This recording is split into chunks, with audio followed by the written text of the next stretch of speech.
Welcome back, everybody, to another recap from the Bring the Thunder podcast. Today we just got myself, Gabe, and then we got Joe. That's it tonight. But you guys are in luck. We'll bring you some good content here for sure. But yeah, so OKC defeats Atlanta 135 to 119 at Atlanta. Joe, if you don't mind, I'd like to go ahead and kick off this recap with a little statement I got here. Go ahead. There was something that really disappointed me tonight, and it had nothing to do with the team itself or how we played. It was our fan base. Our fan base tonight really upset me. I was seeing way too many.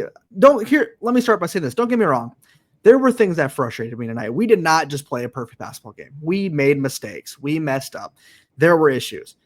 There were people saying the crap like, here we go again, OKC doing what they do best, blowing the game, OKC doing it again, it's all over, OKC throwing the game, OKC is terrible, oh my gosh, we're so horrible. We shot 46% from three. We didn't have Chet in the second half. We beat despite the record, they're a decent team. We beat them at home. I mean, this team is one of the best teams in the league. Why are we saying here this is happening again?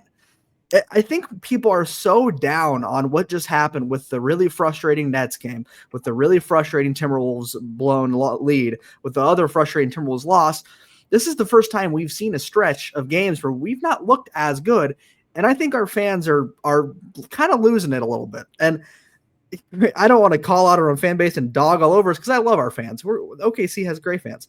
But I just think we need to take a step back and realize how good of a team we are. And this is the last stretch of the season. These are tough games. I mean, these are difficult games. We have an injury-prone team as it is, so this is going to be a rough stretch of games here. So I had things to complain about, and we'll get into that later. But we won this game. We didn't play bad. We played good basketball. Offensively, we were very good. Like, this was a good game out of OKC. We had some issues, but OKC fans that just keep dogging on us and pulling us down and saying that this is typical. We've lost 11 games this season, guys. Like, I understand being frustrated. Don't get me wrong. If you heard the live after the Wolves game, I was ready to jump off a bridge. Like, I was depressed. But I just wanted to point that out, that I was seeing way too many fans this time. Yeah, ripping us up. You know, because it's not too common that we have mess ups and slip ups, but it's been a little bumpy the last few games, which is completely okay. I do want to point out that what I've been asking for has been delivered tonight. I know that Chet and Joe got injured and didn't return, but Mark went with just Chet at the 5 to start the game. We opened up 11 points off rip, which was amazing. Second unit looked great with Dub and Hartenstein and Joe and Wiggins. I mean, excellent. Wiggins, another game, 13 points, another double-digit game, 50%. That's just consistently what he does. But, yeah, the lines were great. Mark really, if he can continue to figure it out, OKC is going to be a problem. People have to understand. I've been watching these recent games as well. Shai's taking a little bit of a step back for the team. He's getting everyone involved. He's letting people get up to date, up to speed as Chet comes back, getting the chemistry together. I mean, the dude still dropped 31 and 5, but tonight you could see he was a little more passive, and we still put 135 points. Yeah. Jalen Williams had not a great shooting night at all, but I think he had an excellent night all around. 20 points, 5 rebounds, 8 assists. I mean, great playmaking. Hartenstein got into foul trouble, 5 fouls, which is a problem, but 13 points, 10 rebounds, 6 assists. I already mentioned Wiggins, and a big part, we got Dort back tonight.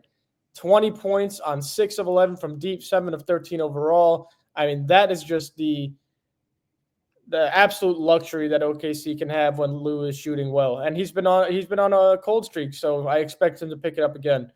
Chet was looking pretty damn good again. I saw him twist the ankle. I know he played the second quarter with it.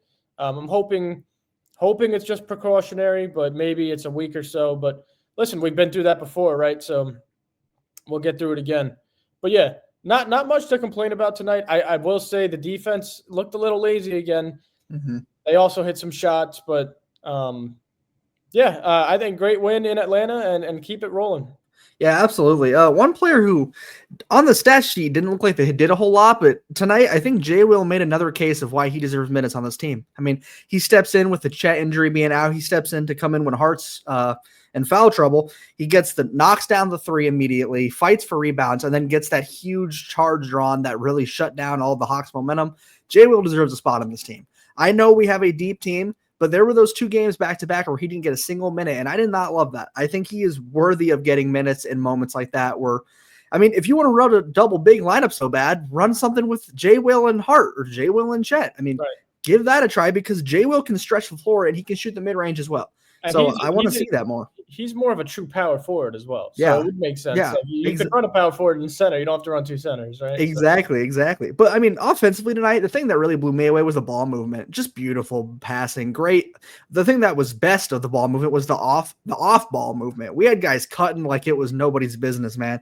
I mean, especially one of the players that was doing that consistently tonight was Kaysen. He had a couple of the shots around the rim where I think he kind of could have taken a better shot. He had that one really rough reverse layup that kind of just dropped my jaw to the floor. But other than that, he was cutting like a madman. And J-Dub had that beautiful pass towards the end of the fourth where he hit him on the cut. And just great ball movement by everybody. I mean, Wiggins was swinging the ball quick, and Hart was proven that he is arguably, other than Jokic, he's got to be one of the top 3 playmaking bigs. I mean, just the vision that man has is ridiculous. But I loved Hart tonight. Again, the foul trouble. That's an issue that honestly I don't really think is going to be a repetitive issue for him. Right. It hasn't proven to be, but he had a great game tonight all around. But while I did start off saying that obviously the fans have upset me, I also said there was a couple things that did bother me tonight, and the biggest was we just cannot let a guy like Onyeka Okongwu drop 23 and 13. Onyeka is a good player. Don't get me wrong. He's young. He's averaging 12 points on the season, and he was getting whatever he wanted in the paint. And we had 2 7-footers in at the time. And the first half, he had like 15 points. That's not okay. We got 2 7-footers. We got Chet, who was playing at the time, and Onyeka is making us look like we have 2 6'7" undersized centers in. So that was frustrating to me. Onyeka got whatever he wanted, and we didn't do much to stop it. Funny enough, I think J. Will actually guarded him the best out of everybody who was put on him. Granted, it was a short time, but J. Will was very physical with him. And then the other thing that frustrated me was there were definitely some times tonight where we looked too eager to push the pace. There were a lot of times where I felt like we were taking shots we shouldn't just because we wanted to get a quick shot off to beat the shot clock or to get the ball back quickly. And I just didn't like that. I hate when OKC does that, especially when it comes to threes. A lot of forced shots that just do not need to get put up. I agree with you, Joe. J-Dub had a great game, but he was a big culprit of that tonight. He had a lot of shots that I was like, dude, just hold the ball, hold the pace, let the offense get set up.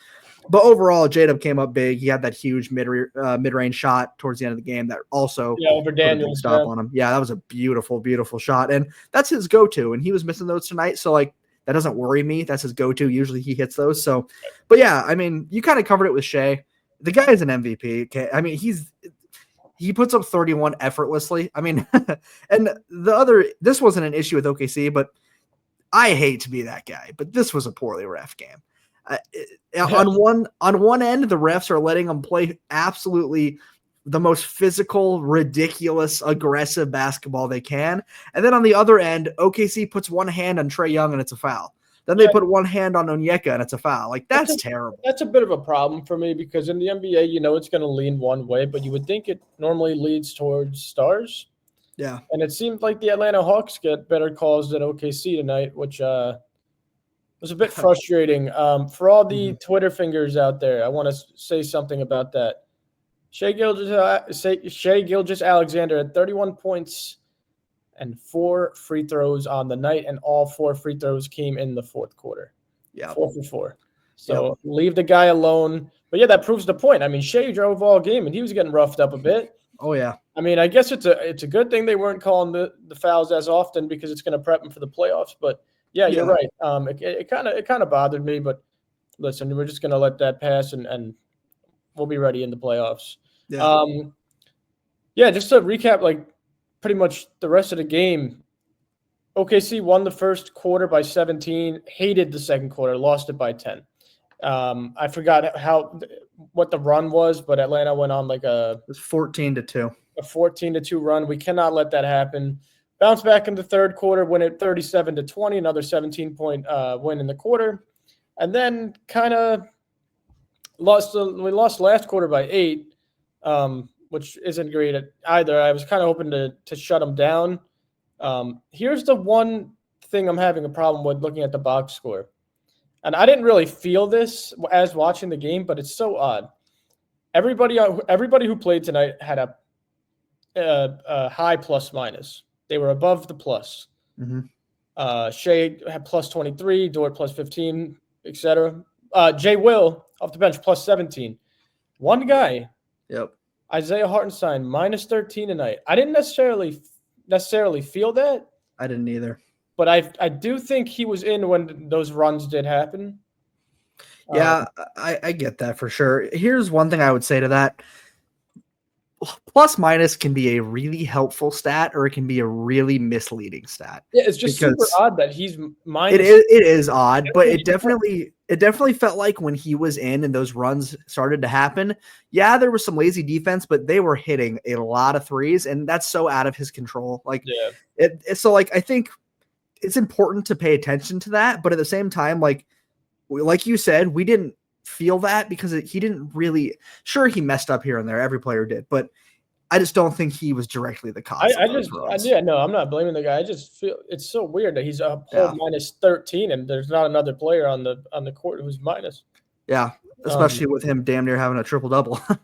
But yeah, unless there's anything else for this game, I want to look forward to the next coming days here. Yeah, I mean, I think this was just a comfortable win. I mean, next we have the Spurs, who really unfortunate season for them. If you're a Spurs fan, I'm genuinely sorry. That sucks. Like that sounds like I'm dissing you, but I'm not. You guys are building something really cool here, and to have that Wemby injury and then the Greg Popovich issues, that's so unfortunate. Yeah, but and they're both not even like basketball related, which sucks. Like, yeah, exactly. Like Pop had a stroke, and then Wemby's got the blood clot. So yeah, that just sucks. Yeah. But I think going into the on March 2nd, we play the Spurs at 6 p.m. Central Time. I think honestly, honestly, should be pretty simple. Shouldn't be too hard of a game. But like I said, they've built a decent team here. De'Aaron Fox is more than capable of pushing a team to a better game. We know personally firsthand what Chris Paul is capable of, even though he's might have gone down a little over the years. But they're hardly injured. I think Jeremy is day to day. But other than that, they're hardly injured. It'll be interesting to see how we're looking, whether Chet's involved, whether Caruso is going to play. I was going to bring up, hopefully by tonight or tomorrow morning, we get an update on Chet if it's actually a sprain or it was just sore and precautionary, hopefully just sore. Because he did play the rest of the quarter, which it obviously didn't blow up right away, at least the ankle. But yeah, I would love to get our link back in San Antonio, because they got us without Wemby earlier in the year in San Antonio on a nationally televised game. So I don't want to take this one lightly. I'd like to go steamroll them and then keep moving forward. But yeah, like you said, Caruso, hopefully he'll be back soon. I mean, he got a little black eye and a scratch. He should be fine. Yeah. And then Isaiah Joe, back soreness. I mean, dude was knocking down. He went 4 for 8 3 in the first half. Yeah, he was looking super good. And then took a charge that was called a block, but it was such a charge. And that was horrible. So hopefully he's back as well. And OKC can keep things rolling here. Yeah, for sure. I think another important thing just to touch on real quick before we wrap it up here. I mentioned in the beginning this whole thing about OKC fans.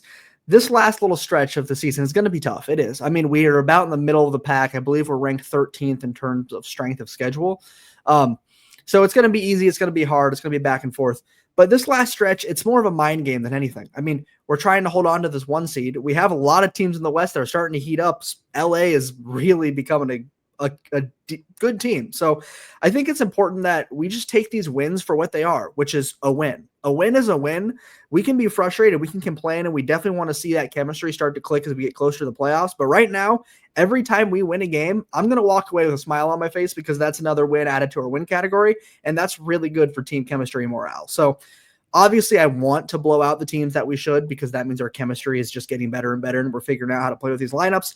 But I just think it's important that we remember how hard this end of the season can really be for teams. in terms of mental standpoint and physical. I mean, they've played over 50 basketball games at this point, close to 60. There's going to be a lot of injuries, and we're already an injury-prone team. So before fans just kind of like freak out, I just want us to remember that at the end of the day, another win on the books here. We're 2 games away from having 50 wins already, and we're only at 11 losses, guys. Yeah. So crazy stuff. Yeah, don't get mad at a 16-point road win ever. Yeah, that's a great win. Especially with the injuries. Yeah, I was just going to bring up, but I'd like to see, hopefully Chet's okay and Joe's okay and Caruso comes back, because this team's going to hit its stride. Mark really made me happy with his rotations tonight. He finally took away the double big, which, listen, it had to be done. He still played them during the game at points, but not to start the game, and we were able to take the early lead. So super excited about just continuing to progress with our chemistry and Shai going for the MVP and just staying in the 1 seed, and then we'll be ready for the playoffs. This team's ready. Yeah, for sure. And I think it's kind of funny that after we've had some kind of rough episodes here calling out Mark, he comes out tonight and coaches a great game, and not just with the substitutions, but he was killing it with timeouts too. He used his timeouts perfectly tonight to stop runs. I mean, I noticed him doing that multiple times. So shout out to Mark for watching and listening. Yeah, Mark. I mean, we're glad. It's good to hear. Good to help out a little bit. We do what we can. Yeah. All right. Well, I mean, I think we'll go ahead and wrap it up there, but let us know in the comments on whatever social media you want, what you guys thought of this game, what you guys think of the rest of the games coming up for the season. And kind of just wanted to say as well, thank you for the support you've been getting. I mean, we're always grateful for it, but we've been getting a lot of support on the Instagram recently and kind of been looking at our numbers all around, and we're just kind of blown away that there's this many of you that are tuning in. So really appreciate it, guys. Just great stuff. Yeah. Just to finish up, just like and subscribe if you can. Thunder up, baby. Let's go.